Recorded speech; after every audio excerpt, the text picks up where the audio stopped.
விசிகவின் மது ஒழிப்பு மாநாட்டில் அதிமுகவும் பங்கேற்கலாம் என அக்கட்சியின் தலைவர் திருமாவளவன் அழைப்பு விடுத்துள்ளார். சென்னையில் செய்தியாளர்களிடம் பேசிய அவர், மக்களுக்கான போராட்டத்தில் அனைத்து கட்சிகளுடனும் இணைந்து நிற்க தயார் என்றும் தெரிவித்தார். அதிமுக கூட வரலாம், எந்த கட்சியும் வரலாம், எல்லா கட்சியும் வரலாம். மது ஒழிப்பில் உடன்பாடு உள்ள அனைவரும் ஒரே மேடையில் நிற்க வேண்டிய தேவை இருக்கிறது. இது நாட் ஃபார் எலெக்ஷன். இதை எலெக்ஷனோட நீங்க சம்பந்தப்படுத்தவே வேண்டாம். எங்களை பொறுத்தவரையில் தேர்தல் கூட்டணி அல்லது தேர்தல் அரசியல் என்கிற நிலைப்பாடு முற்றிலும் வேறானது. மக்களுடைய பிரச்சனைக்காக நாங்கள் எந்த சக்திகளோடும் எக்ஸப்ட் மதவாத சாதியவாத சக்திகளை விட தவிர இதுலையும் கூட அவங்களோட எங்களால் இணைய முடியாது. விசிக நடத்தும் மது ஒழிப்பு மாநாட்டில் அதிமுகவும் பங்கேற்கலாம் என்று அக்கட்சியின் தலைவர் திருமாவளவன் அழைப்பு விடுத்ததற்கு அதிமுக முன்னாள் அமைச்சர் ஜெயக்குமார் வரவேற்பு தெரிவித்துள்ளார். நியூஸ் 18 தொலைக்காட்சிக்கு பேட்டியளித்த அவர், அந்த மாநாட்டில் பங்கேற்பது பற்றி அதிமுக தலைமைதான் முடிவு செய்யும் என்று கூறினார். மதுவுக்கு எதிரான அந்த பிரச்சாரம், குறிப்பாக மதுக்கடைகள் மூட வேண்டும் என்ற அந்த கோரிக்கை வைத்து ஒரு மாநாடு நடத்துறது ஒரு வரவேற்கு தகுந்த விஷயம். இந்த ரெண்டு பார்க்கணும். அது வரவேற்கு தகுந்த விஷயமா ஒரு பட்சத்தில் இருக்கிற நேரத்தில், ரெண்டாவது எங்களுடைய கட்சி அதற்கு அழைப்பு விடுத்தது என்பது அதை பொறுத்தவரையில் நாங்கள் வரவேற்கிறோம். ஆனால் ரெண்டாவது விஷயத்தை பொறுத்தவரை நாங்கள் வரவேற்றாலும் கூட அந்த மாநாட்டில் கலந்து கொள்வது குறித்து கட்சி தான் முடிவு செய்யும். கட்சியினுடைய தலைமையும் கட்சி தான் முடிவு செய்யும். விசிகவின் மது ஒழிப்பு மாநாட்டில் பங்கேற்கும்படி அதிமுகவிற்கு திருமாவளவன் அழைப்பு விடுத்துள்ள நிலையில் அவர் திமுக கூட்டணியை விட்டு எங்கும் செல்ல மாட்டார் என்று அமைச்சர் ரகுபதி தெரிவித்துள்ளார்.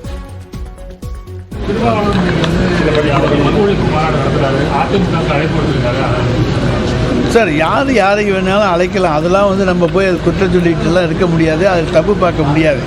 ஆனால் அவர் தலைவர் தளபதியோடு நெருங்கிய தொடர்பில் இருக்கின்றார். தலைவர் தளபதியை என்றைக்குமே விரும்புகிற ஒரு சிறந்த நண்பராக இருக்கக்கூடியவர் தான் திருமாவளவன் அவர்கள். எனவே திருமாவளவன் யாரை அழைத்திருந்தாலும் கூட அவர் தளபதியை விட்டு நிச்சயமாக போக மாட்டார். திமுக கூட்டணியில் இருந்தால் 2026 சட்டமன்ற தேர்தலில் வெற்றி கிடைக்காது என்பதை புரிந்து கொண்டுதான் மது ஒழிப்பு மாநாட்டை விசிக கட்சி நடத்துவதாக பாஜக மூத்த தலைவர் தமிழிசை சவுந்தரராஜன் விமர்சித்துள்ளார். சென்னை காலடிப்பேட்டை கல்யாண வரதராஜ பெருமாள் கோயிலில் அன்னதானம் வழங்கும் நிகழ்ச்சியில் கலந்து கொண்ட பின்னர் செய்தியாளர்களிடம் பேசிய அவர், விசிக நடத்தும் மாநாடு திமுக எதிர்ப்பு மாநாடா, மது ஒழிப்பு மாநாடா என கேள்வி எழுப்பினார். இப்ப திராவிட முன்னேற்ற கழக கூட்டணியில் இருந்தால் 2026 வெற்றி கிடைக்காது என்பதை அவர்கள் புரிந்து கொண்டார்கள். ஆக இது மதுவுக்கு எதிரான மாநாடா இல்லையென்றால் கூட்டணிக்கு எதிரான மாநாடா என்பதுதான் நமக்கு சந்தேகமாக இருக்கிறது. திராவிட முன்னேற்ற கழக கட்சியோடு இருக்கின்ற கூட்டணிகள் ஒவ்வொன்றாக நம்பிக்கை இழந்து கொண்டிருக்கிறார்கள் என்பதைத்தான் இது காண்பிக்கிறது. விசிக நடத்தும் மது ஒழிப்பு மாநாட்டில் யார் கலந்து கொண்டாலும் மதுவை ஒழிக்க முடியாது என்று திமுக செய்தி தொடர்பாளர் TKS இளங்கோவன் தெரிவித்துள்ளார். நாமக்கலில் செய்தியாளர்களிடம் பேசிய அவர், தமிழ்நாட்டில் பாஜக நுழைந்துவிடக் கூடாது என்பதற்காக தாங்கள் ஒன்றிணைந்து போராடி வருவதாகவும் கூறினார். இது மக்கள் பழகிவிட்ட ஒன்று, இதை ஒழிக்க முடியாது. உலகம் முழுவதும் உள்ள ஒன்று. குஜராத்திலே இன்று வரை மது விலக்கு உண்டு. ஆனால் அங்கே போதைப் பொருள்கள் துறைமுகத்திலே இங்கே அதானி துறைமுகத்திலேயே போதைப் பொருள்களை பிடித்திருக்கிறார்கள், மதுவை பிடித்திருக்கிறார்கள் என்ற நிலைதான் இருக்கிறது. மக்களுக்கு மனமாற்றத்தை ஏற்படுத்த வேண்டுமே தவிர இதை தடுத்து நிறுத்தினால் அதன் விளைவுகள் வேறாகும். காஞ்சிபுரம் அரசு தலைமை மருத்துவமனையில் போதிய படுக்கை வசதிகளின்றி பச்சிளம் குழந்தையுடன் தாய்மார்கள் தரையில் அமர்ந்து சிகிச்சை பெற்று வரும் சம்பவம் அதிர்ச்சியை ஏற்படுத்தியுள்ளது. பிரசவத்திற்கு பின்னர் பெண்களுக்கான பராமரிப்பு பகுதி 5வது தளத்தில் செயல்பட்டு வருகிறது. பிரசவமான தாய்மார்கள் குடும்ப கட்டுப்பாடு செய்து கொண்ட பெண்கள் என மொத்தம் 96 பேருக்கு சிகிச்சை அளிக்கப்பட்டு வருகிறது. இங்கு 50 படுக்கைகள் மட்டும் இருப்பதால் மீதமுள்ளவர்கள் பச்சிளம் குழந்தையுடன் தரையில் அமர்ந்து சிகிச்சை பெற்று வருகின்றனர். மகப்பேறு நலப்பிரிவில் பல அறைகள் காலியாக இருந்தும் மருத்துவமனையின் அலட்சியம் காரணமாக இதுபோன்ற அவலம் ஏற்படுவதாக பொதுமக்கள் தெரிவிக்கின்றனர். அரசு பள்ளி ஆசிரியர்களின் வேலை நிறுத்தத்தால் தமிழ்நாட்டில் பெரும்பாலான தொடக்கப் பள்ளிகள் இயங்க முடியாத நிலை ஏற்பட்டது. பழைய ஓய்வூதிய திட்டத்தை அமல்படுத்த வேண்டும், அரசாணை 243 ரத்து செய்ய வேண்டும் என்பன உள்ளிட்ட 31 அம்ச கோரிக்கைகளை வலியுறுத்தி தமிழ்நாடு தொடக்க கல்வி ஆசிரியர் இயக்கங்களின் கூட்டு நடவடிக்கை குழுவினர் போராட்டங்களில் ஈடுபட்டு வரும் நிலையில் தமிழ்நாடு முழுவதும் ஒருநாள் அடையாள வேலை நிறுத்தத்தில் ஈடுபட்டனர். புதுக்கோட்டை மாவட்ட முதன்மை கல்வி அலுவலகம் முன்பு 300க்கும் மேற்பட்ட ஆசிரியர்கள் போராட்டம் நடத்தினர். அழைத்து பேசி எங்களுடைய கோரிக்கைகளை நிறைவேற்றவில்லை என்றால் இந்த மாத இறுதியில் 29, 30 அடுத்த மாதம் 1ஆம் தேதி கோட்டை முற்றுகை போராட்டத்தை நடத்த இருக்கிறோம்.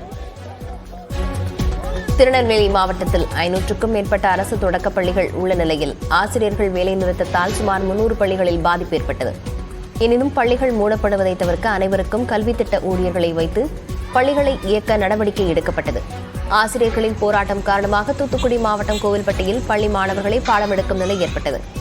மாணவி ஒருவர் சக மாணவர்களுக்கு பாடம் எடுத்தார்.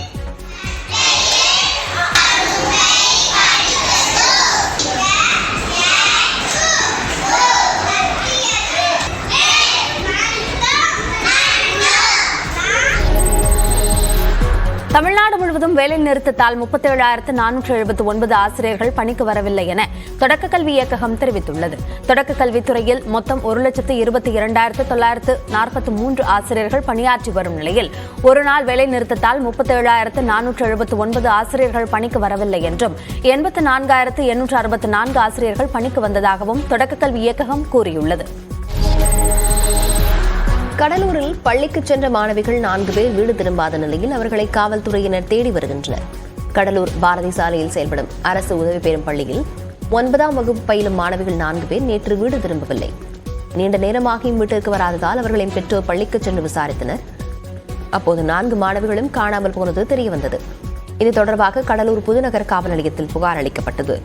காவல் நிலையத்தினர் பள்ளிக்கு சென்று சிசிடிவி காட்சிகளை ஆய்வு செய்த போது இந்த மாணவிகள் 4 பேரும் பள்ளியிலிருந்து வெளியே ஒன்றாக செல்வது தெரியவந்துள்ளது.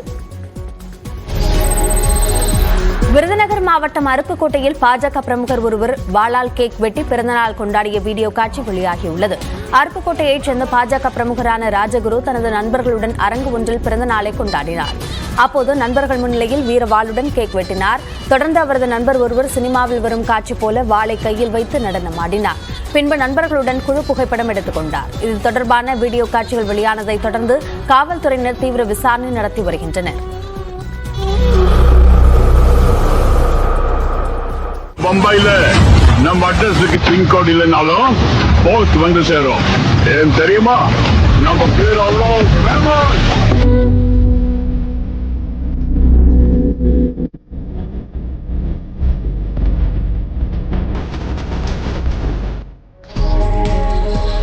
கோவை ஒண்டிப்புதூர் பகுதியில் பாதாள சாக்கடை குழிக்குள் வாகன ஓட்டி 2 விழும் சிசிடிவி காட்சி வெளியாகியுள்ளது. சிங்காநல்லூர் ஒண்டிப்புதூர் பகுதியில் பாதாள சாக்கடை பணிகள் நடைபெற்று வருகின்றன. இதற்காக குழி தோண்டும் பணி நடைபெற்று வரும் நிலையில் அவ்வழியாக இருசக்கர வாகனத்தில் பயணித்த 2 பாதாள சாக்கடை குழிக்குள் கட்டுப்பாட்டை இழந்து தவறி விழுந்தனர். இது தொடர்பான சிசிடிவி காட்சி சமூக வலைதளங்களில் வெளியாகியுள்ளது.